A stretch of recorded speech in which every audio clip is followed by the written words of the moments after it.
Yeah, rock and roll, baby. All right. Back in the Crimson Ghost mask room, yes. But today, are we going to talk masks? Maybe, maybe not. Maybe we're going to talk about posters.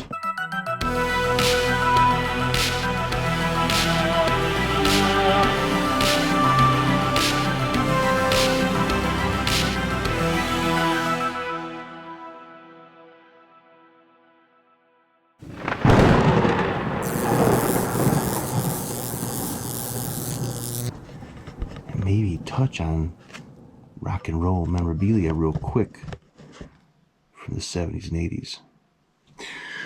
With the doctor! Dr. Crimson Ghost. Oh!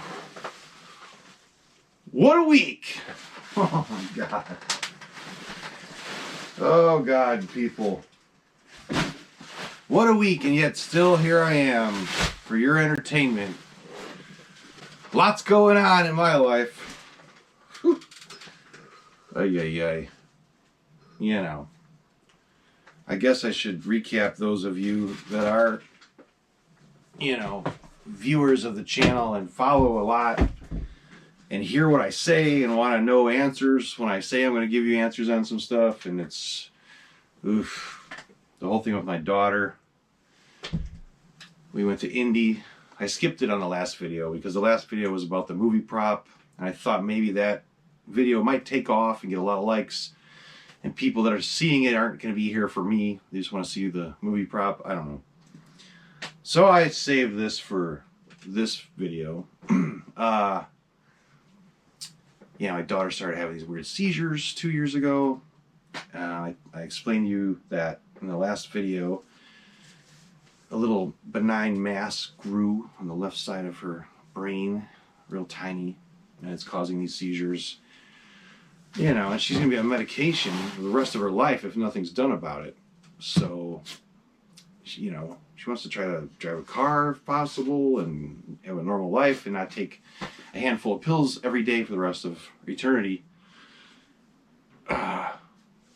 So they put her through some testing that was pretty damn painful and painful to watch. But it determined we were trying to see if it was going to be this type of surgery or that type of surgery that would help her.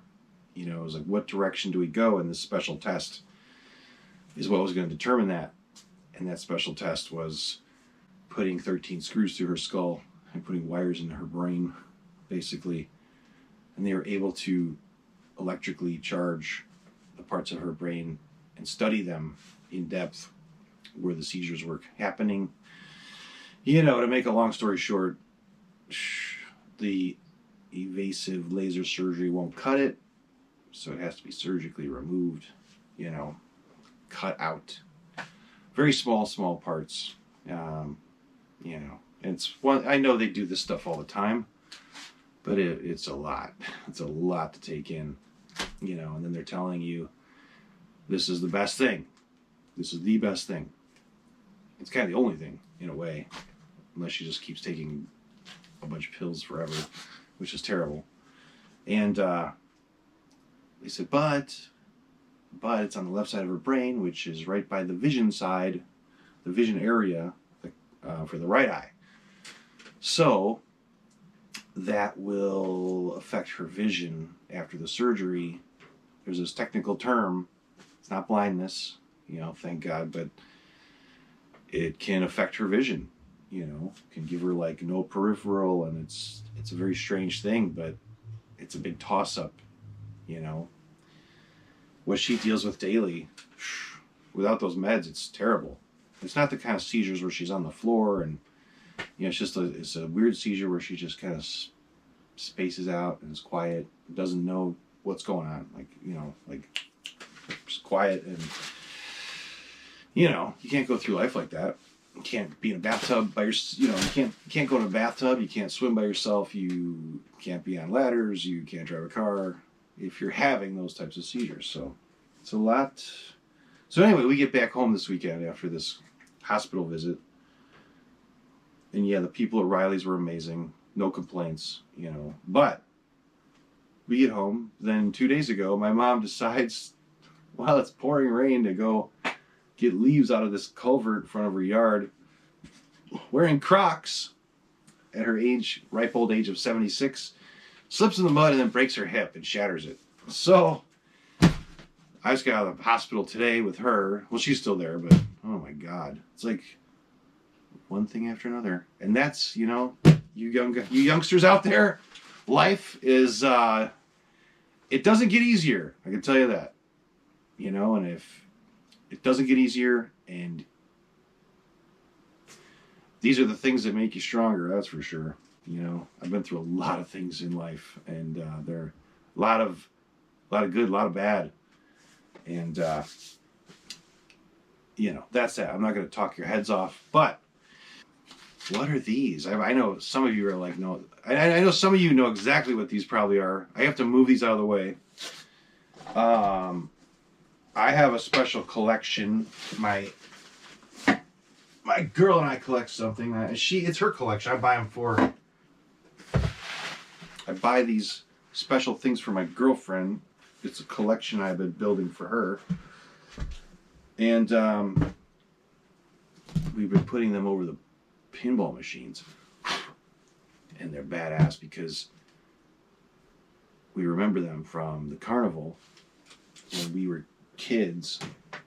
I was a little older, late 70s, early 80s. You go to carnival and you throw balloons or throw darts at balloons and shit and win prizes like you do now. But the prizes were way cooler when I was a kid and a young teenager. They were cool. They were cool mirrors, okay, of rock bands like this. Look at this. Oh my God. A lot of you guys remember these, don't you? Aren't those cool? There'd be a whole tent full of big mirrors and little mirrors, and they're all these cardboard things. And you'd be like, I want AC/DC. I want the Who. I want REO Speedwagon if you won, you know. And they're awesome. These bring back so many memories. I start buying them up for my woman. She remembers getting with Carnival. We both love this shit. So yeah, Purple Rain, Journey. Look at that. That is so cool. Escape Journey. You know, and then we'd be up in my friend's, you know, bedroom partying, and then you would use these for things. I'm not going to say one more word.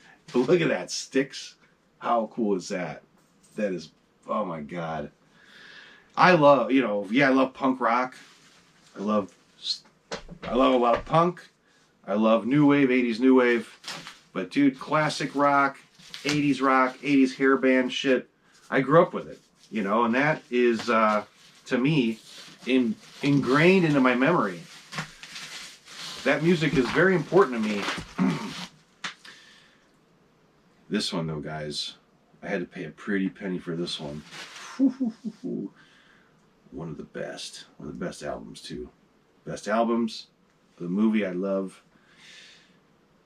Any Pink Floyd fans out there? Look at that. How cool is that? The Wall. Oh my God. I remember this kid brought in the Wall album for the first time I ever seen one in class. It had to be like third grade. You know. And we're like, look at that. And there's like some dirty shit on there. Like, you know, it's hard to explain with the artwork. And we're looking at all these weird pictures on it. And I'm like, I gotta start listening to that. And my stepdad had the cassette. Like, I think it was in his Firebird. So I took the cassette, made it my own, and put it in my jean jacket, and I played it in my Walkman every damn day. As I went to school, I'd listen to Pink Floyd, The Wall, over and over and over. Fucking Pink Floyd. I'm a huge Pink Floyd fan.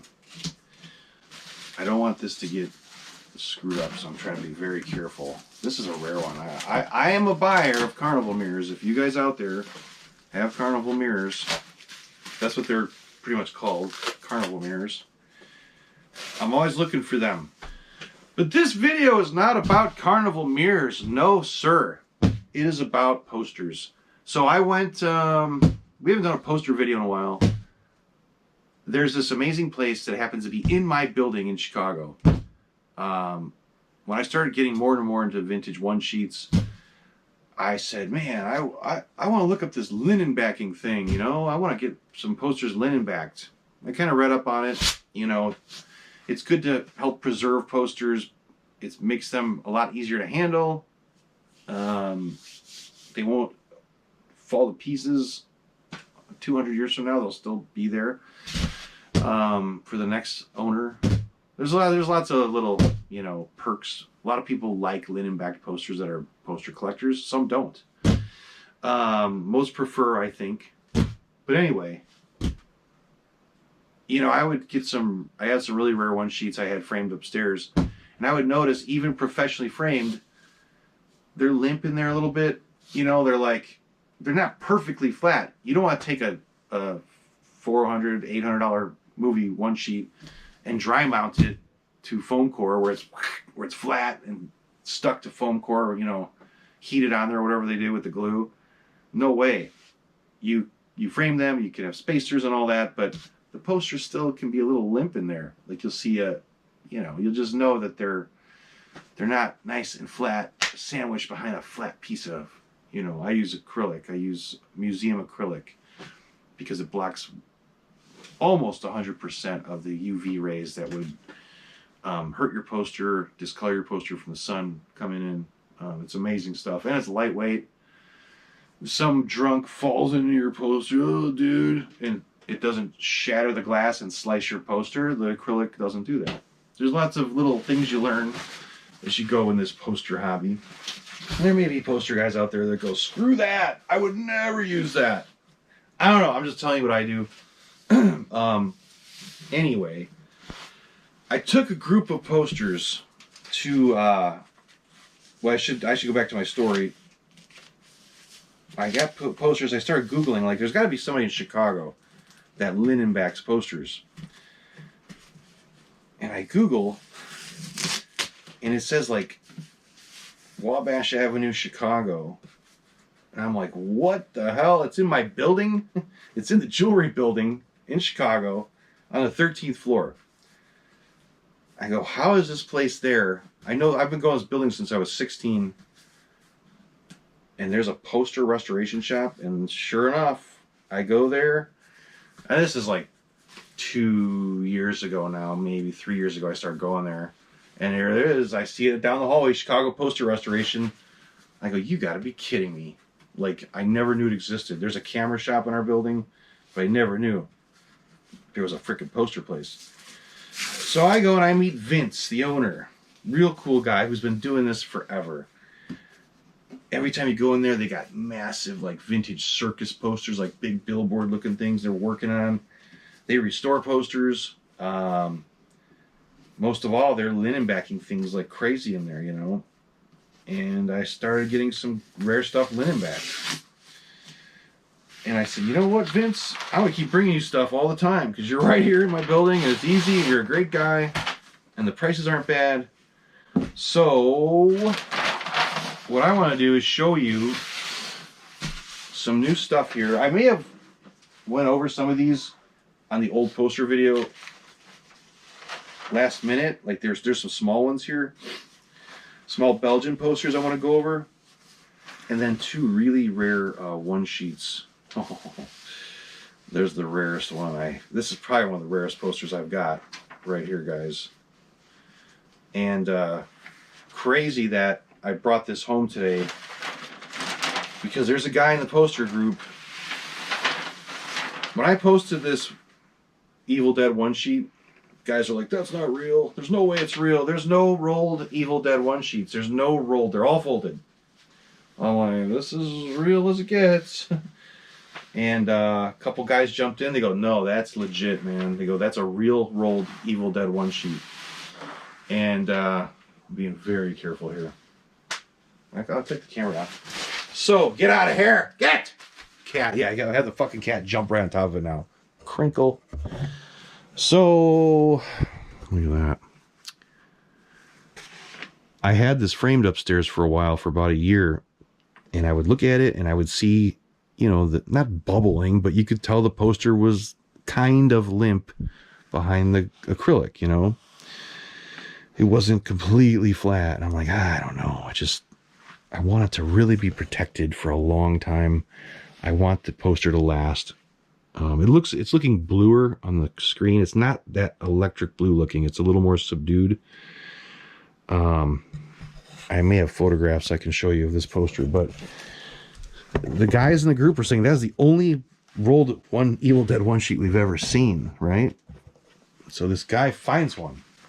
He finds one, posts a picture of it today. I'm only talking about this because some of you out there sell posters, you ship posters, and man, you got to learn how to package this stuff right. You got to learn how to ship something to someone the way you want it shipped to you, okay? A lot of people just throw them in a tube and don't care what the mailman's going to do to it, and things get destroyed. And this poor fucking guy, he's a collector. He finds an Evil Dead rolled one sheet. He goes, this is the only one I've ever seen besides yours, Rudy. And he gets it. Can tell the box got hit and smashed. Probably one of those dumb triangular U.S. postal boxes, I'm guessing. Or a lightweight chintzy tube. And the whole thing crinkled down the whole fucking center, man. Just, it made me sick.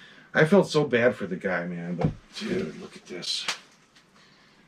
That is, that's something else right there. That is so cool. I don't know the story. Like, I don't know why there was only a couple known that are rolled like this. But you can see now, this is on linen.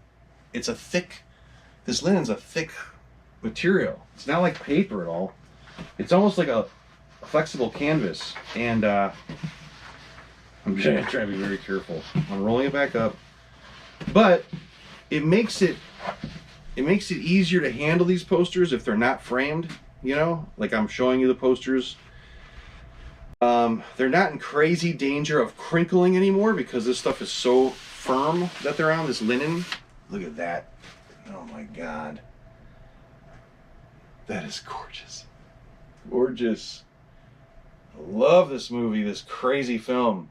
That reminds me, I gotta start working on the Jan and the Pan. The time is now. I gotta get that damn thing done. It's driving me nuts. I could have that thing finished up like in no time. We need to get the correct resin for the blood, the plasma, and we need to finish her off here on the desk and get that done, and then touch up the paint on the closet monster. And I got the lobby cards for this movie. I got the original set of all 8 lobby cards. Maybe by the time we're done filming this tonight, I'll go grab them and show them to you. I don't remember if we looked at those yet, but so yeah, this is linen backing, guys. I'm sure a lot of poster guys know exactly what this is, but there's a lot of you out there that ask about it, like, what does it cost? What does it mean? Why do you do it? You know, like this. That is so sturdy now. It really. Oh my God, it's my daughter. Hi, honey. Are you home? Yes, I'm home. What are you doing? I'm filming for YouTube. Oh, am I on YouTube? Maybe. It's not live yet. Hello, YouTuber people. Say hi. Hello, YouTuber people. Hi. How are you, kid? I hope you don't know my identity. I don't want to be on YouTube. I'm not putting your picture. Hi. Not my picture, but I say hi. How you doing, honey? What's going on? I'm good. I just wanted to call for a little bit. I wanted to fill you in on some stuff and talk to you. I miss you. All right, then I'm going to stop the camera because I want to talk to you too. I missed you a lot. Hey, bye, YouTuber people. He's mine now. Sorry. Hold on. Don't worry. It'll be like I just was gone for a second to them. Hold on. Sorry, guys. This is more important than this. Hold on. See, that didn't take long, did it? We're back. Like it never happened. I was on the phone for a good 35 minutes, I think, with her. I gotta text my girl. All right. Let's see what we can talk about here. So, okay, put my damn phone. Yeah, while I was up there, we're talking about the brain that wouldn't die, the one sheet. I went and grabbed the cool and original lobby cards. And they are kind of rare. They weren't cheap, I could tell you that. You know, when it comes to lobby cards, I have a ton of them. I don't go for like, of course I want nice examples, but when it comes to a movie like this, I grab the ones I finally found. So what if there's a little tiny bend or something? I'm not crazy where they all have to grade a certain grade. I just love them. You know, I love them for what they are. And this film is one of my favorite movies. It's that crazy time, you know, that crazy era of crazy madmen. When I go for lobby cards, of course you want to find nice ones, but I don't collect lobby cards like graded ones, or, you know, if I get a nice set, they're nice enough, I get them, because they can be really expensive. Especially if it's a really popular movie like Night of the Living Dead, the cards can cost a fortune. I have four of the original Night of the Living Dead lobby cards. I want to try to find the other four. But look at it, there she is. There's Jan right there. Jan in the Pan, the Closet Monster. Have you seen the movie yet? I know I've talked about it many times on this channel. It's a crazy old flick. Watch it. If I can give you an assignment, go watch The Brain That Wouldn't Die. I love it. I love everything about this movie. It's that crazy old time of Mad Men, and, you know, pinups were a big thing. Women were eager to get in front of a camera and take sexy photos, and you get a little bit of that in this film. But most of all, you get a crazy severed head of a woman that he keeps alive. And I'm telling you, that had to be the inspiration, part of the inspiration, you know, for a Reanimator. Had to be. Anyway. So that's cool. I finally got a set of the Brain That Wouldn't Die lobby cards. Speaking of lobby cards, I had a couple others sitting up there. I better put this here so I can see it. I got a lot of my favorite films. I have the lobby cards for my favorite old horror flicks. One being Creepshow. I keep talking about this video series I want to do on this channel where I show you everything I have for a film. If I got the masks, if I have the lobby cards, if I have the one sheets, if I have the, you know, laser disc. I want to do that where we just dedicate one episode for one film and show you everything I have for that film, you know. But my Creepshow lobby cards, I recently was able to hang out with Adrienne Barbeau during a weekend show. It was so cool. And I had her sign my Creepshow cards and my Escape from New York cards. She was in the same aisle as me at this convention. I had my CUDA there, the Phantasm car. And I was talking to her all weekend, and I said, man, not only would I like you to sign some of these cards for me, which she did, I said, I am a crazy Cannonball Run fan. And I go, that's my black CUDA right there.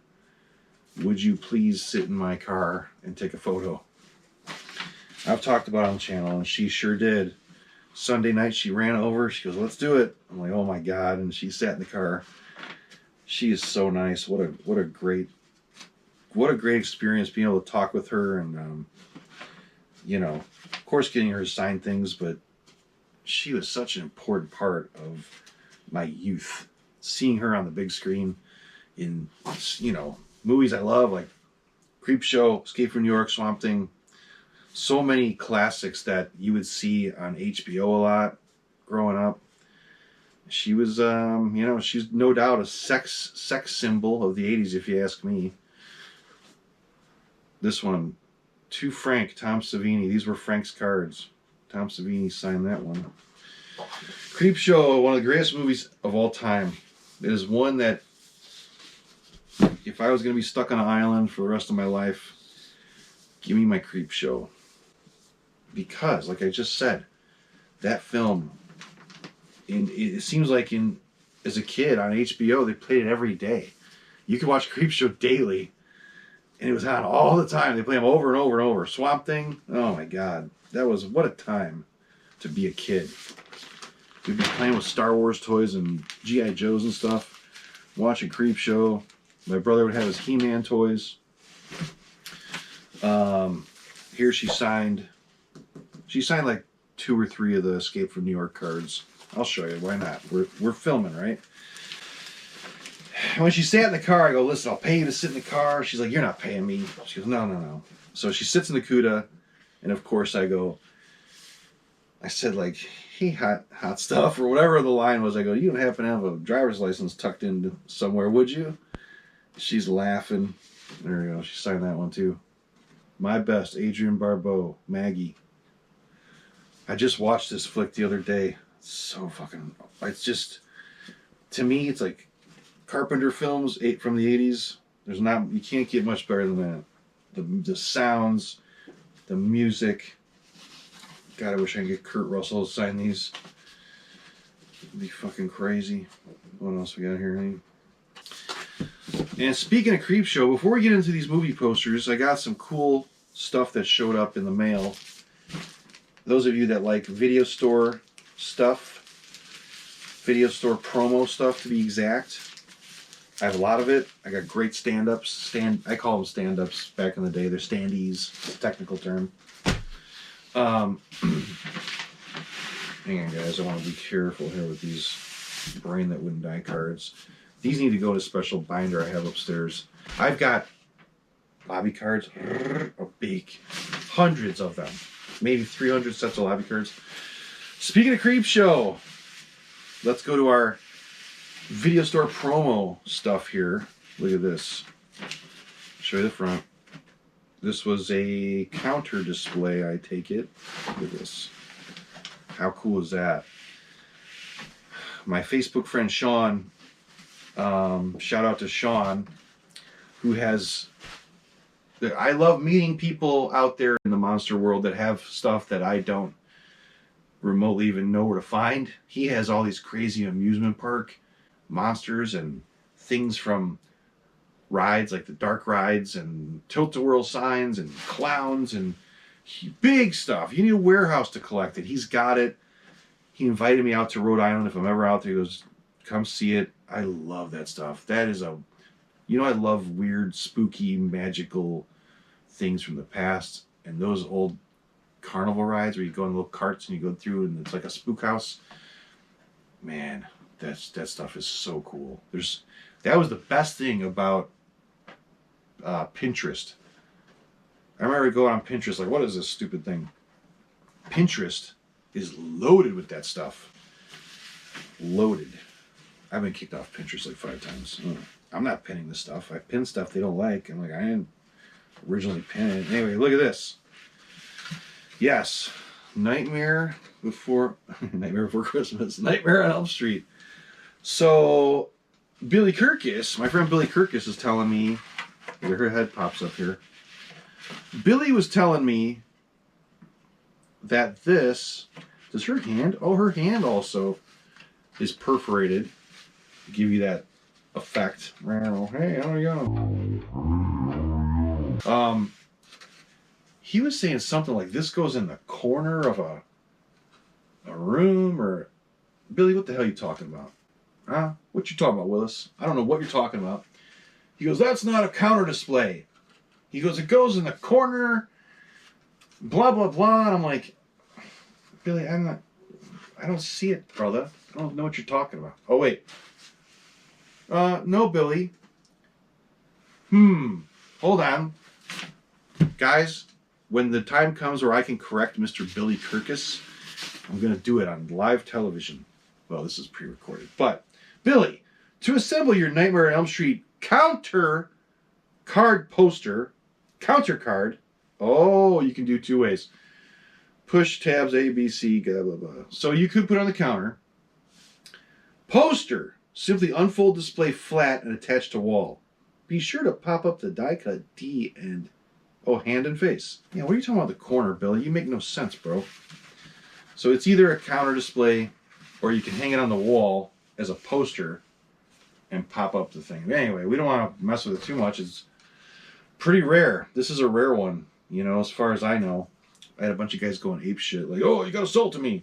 I'm like, I just got it. I just opened it today. Oh, you gotta sell it to me. Like, why? Don't you love when guys say that stuff? I need that one. Hey, I need that. Oh, you do? What if I need it? I need it, now I got it. But you need it? I don't understand. I need that mask. I need it. What if I need it? I just bought it because I needed it. I know I don't need it now, but I got it. You know, like, what do you want me to do? Anyway, aren't these cool? Creepshow, like I said, one of my favorite movies of all time. I've got a lot of cool Creepshow stuff. But we're here to see these posters, guys. Let's carefully put these down below. Oh, Dr. Andy Williams. There's a cool piece available, guys. It is, so you guys know my prototype Lugosi. You guys that know this channel know of this dude, right? Wow. You know what that is? Back in the 60s, there was this rare Lugosi mask. There's only one surviving example known of the mask. To make a long story short, it's the Hollywood Horrors line. Is it the Hollywood Horrors line? Hollywood Horrors. It's either that or the other one. But anyway, it had a zipper in the back. One of the coolest Lugosi masks of all time. From what I remember, I think the Lugosi estate put the axe to it, like, no, you can't make it anymore, or something. I'm trying to remember the story because we're going fast here. Anyway, Norman Cabrera, if you know who Norman is, special effects veteran Norman Cabrera, and Joel Grossman, and Uncle Evil's wife Tara, they all were part of this project to bring this mask back to life. This rare mask that only one survived. There's one surviving mask with the zipper in the back from the old Hollywood Horrors line. And this is a prototype. This is the prototype. The only one with purple lips. Norman Cabrera, limited edition, P1, okay? P1 Proto. They made 13 production masks of this, though. They sold for over like $1,000, $1,100 or something. I had one, sold mine to get the Proto. This is the, you know, the #1 prototype. Andy, my friends, Andy Williams, Dr. Andy Williams has the artist proof copy. So they made like two or three special ones before they made the run of 13. Andy has the artist proof. I'm going to show you guys pictures because it's for sale for $1,500 plus shipping. Andy is a very trustworthy guy. You can send him the $1,500. He's going to send you the mask. If you're interested, I could hook you up with Andy. From Norman, I got an artist proof before he went into production with them. Then he gave me the first one from the production exactly.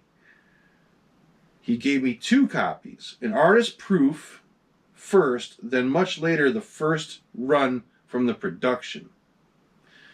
I think I understand that. But anyway, the artist proof is for sale, and it's very rare, and it's not part of the 13. It's a special one. It's beautiful. It has like a little tiny, little blemish here, and maybe here. I mean, it's been moved around from collection to collection. It happens, guys. Anyway, if you want that mask and you want one of these, find Andy Williams out there. If you can't find him, I will find him for you. Maybe he'll jump in the comments of this video. These things do not come up for sale hardly ever. And this is your chance to get one of the greatest Dracula, Lugosi Dracula masks of all time from Downpost Studios. They laser scan the original. Norman Cabrera hand sculpted the hair. If you know who Norman is, you'll know. Like, you couldn't have asked for a better guy to do it. He sculpted the eyebrows. Tara, Dr. Evil, Uncle Evil's wife Tara, who used to be a painter at Downpost Studios, used the same airbrushes they used in 1964 to paint these masks when they were brand new in the 60s. She painted them just like they were in the 60s with the vintage airbrush, and they're fucking cool. I guarantee you the mask is not going to be for sale long. It's the only one you're going to find. It's the only artist proof. There's not another one. You want it? Find Andy. Send him $1,500. If you're lucky, he'll include shipping. All right, guys.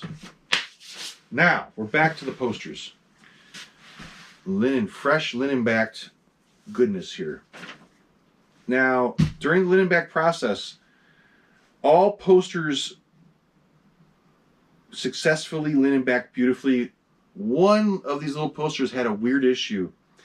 And, you know, Vince is like, I don't know why, but one of them had some color fade. It was the only one of the bunch. And he actually corrected it for me. He like did some restoration work. These aren't like super expensive posters. But when you see the artwork on these, they're just phenomenal, man. They are amazing. So, they're Belgian. They're little Belgian horror posters. And now that they're linen backed, I can start framing these for my house. They're definitely smaller than a one sheet, and they could fit anywhere on the wall. You know, not like having giant movie posters everywhere. Look at this. Look at that. Tombs of the Blind Dead. I think I have 2 or 3 different ones for this film. But that is now linen backed, a nice sturdy linen. They could trim the linen to the frame. You could mat it. You could put a mat over it to hide the linen. Sometimes I have them trim exact to the poster. Sometimes I leave a lip and then they mat it. But isn't that great? Look at the colors on that. The colors and the illustration work is why I love these Belgian posters. Oh, man. Hold on, guys. Holy smokes. Curse of the Werewolf. Look at that. Isn't that gorgeous? Just, they're so cool because they're smaller and you can hang them, you know, all over the place. Look at that. Another one. Another of the Tombs of the Blind Dead. What's the other name for this film? That could be... I can't read Belgian. But that's the film. I love her on there. He's grabbing her with his skeletal hand. I love that, man. Look at that. You know that one. I don't have to tell you what that one is. The Mole People. Isn't that great? Look at the colors on that, man. It just screams, you know, vintage artwork. God, I got the original one sheet out there. It's beautiful. Yep, the Mole People. Ah, look at this one, guys. Peter Cushing, Christopher Lee. The Mummy. I have the one sheet upstairs for this. That's what I mean. I want to get all dedicated things to single movies and show you. I've got the mask here for this. Like, that would be fun. Show you every piece I have for this particular film, the Hammer film. The one sheet is already linen backed up there. Dude, I could be framing stuff for the next 10 years. You know, there's so much in this house. Oh, man. Kiss of the Vampire. Look at that. Beautiful coloring. Look at the moon and the bats. God, is that cool. Look how big that bat is, that vampire bat biting her wrist. There's a little blood coming down her wrist. That is amazing. The artwork. Gorgeous. These were very thin posters too, guys. That's why I really wanted to get them linen backed. They're like paper thin, you know. Oh man, the Gorgon. Look at that illustration work. That is just killer. Look at him hanging from the tree. They don't make things like this anymore, you know. They don't sit there. Of course, with AI now, you don't even need to hire an illustrator anymore. You could copy anything. But man, this was all done, painted by hand. Those days are gone. My dad was in the commercial art business in Chicago, and he had a private office. He roomed with 3 of Chicago's top illustrators in the 80s. And I would sit there and watch guys like Dan Cosgrove and Lee Dugan. These were big illustrators of the time, doing stuff for Bud Light, Turtle Wax, you know, and they would sit there airbrushing these crazy illustrations. And it was such clean work with all this Frisket paper, long before Adobe Illustrator even thought of being invented. And it was what a time to be able to sit there and watch these guys airbrush these fucking creations they would make right before my eyes, you know. I went to art school, but I'd go there after my classes and I just stare at the things they're doing and shake my head like, yeah, you'll never be that good. You'll never be that good. Oh man. Brides of Dracula. Look at that. Look at this. That illustration. God, is that beautiful. Now that is a great poster. Isn't that beautiful? God, look at her green skin, the blood on her teeth. Damn, this makes me want to watch all these films too. Alright, we got two more here. The Evil of Frankenstein! So this was the one. This poster is the one that faded pretty bad. He was able to do some restoration work to it. Didn't even charge me for it, you know. So each one of these little posters he linen backed for the price of $45 each. $45 each. He did color work to it for nothing. What a poster! Look at the monster in there. I'm stepping on bubble wrap. But oh my God, is that cool? Great image of the monster there. I was so excited to get these back so I could start framing select ones for my living room. I'm not framing them all, you know. Some of them will be stored away, but at least they're good now. They're not gonna get screwed up. Oh, Phantom of the Opera. Look at that. Beautiful artwork there. Look at the flames coming off of that big chandelier with the candles. All the people in the crowd gasping. That is really neat. What a cool, that's a nice one too. So, yeah, linen backing. I recommend it, you know, for different reasons. I recommend it for the longevity of a piece. You know, I ain't gonna be here 50 years from now. But these posters, they may very well be now for many, many years beyond that because I had them linen backed, you know. The thing is, I appreciate this would be very first one. Okay, this is the very first mask that was finished well before the production. Andy's mask. Mine was just a prototype. Who knows if it was first before Andy's? It doesn't matter. I have a special one. He's got a special one. There's a special one sitting in Utah. There's 3 of them. Then they made the 13. Okay, unless Dirk in Utah has number 1, maybe that's what it is. There's 2 protos, and then Dirk has the number 1 copy of the 13 or something. Mine's the only one with purple lips. Not that it even matters.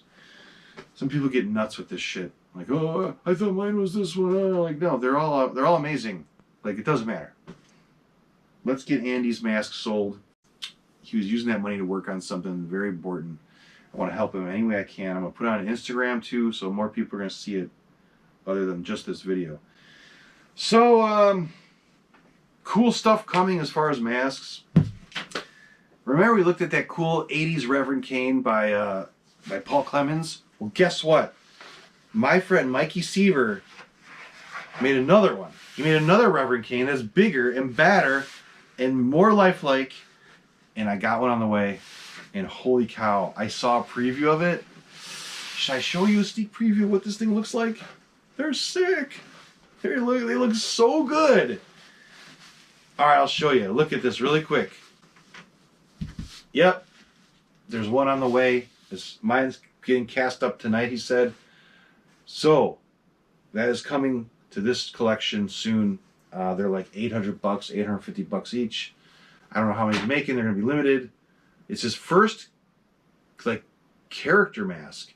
He makes up these crazy sculptures on his own. This is the first likeness mask, I should say. First likeness of a character in the movies, okay? So, he nailed it, dude. Mikey, you fucking nailed it.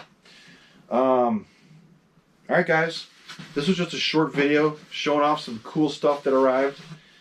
I want to thank you for your patience, you know, waiting for me to get back on track with things.